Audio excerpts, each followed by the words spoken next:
to transfer data from your iPhone to POCO C85, what you can do is you can use the MI Mover app, which is this one. It is pre-installed on your POCO C85, so you can just open it already on our POCO.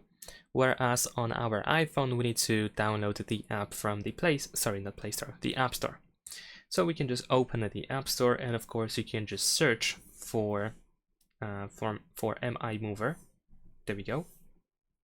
And for some reason the name is not translated, but it is this one over here, Beijing Xiaomi CO, something like that. This is the company that produces it. And once we open it, we need to select on our iPhone that our iPhone is of course our old device. On POCO we need to select that this is our new device.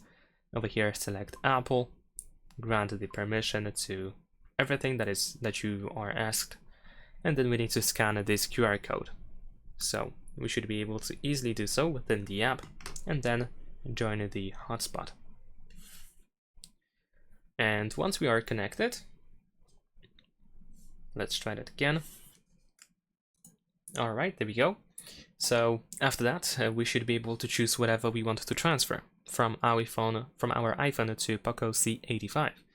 And of course, we can transfer images, videos, contacts, calendar, events, and maybe some other stuff as well.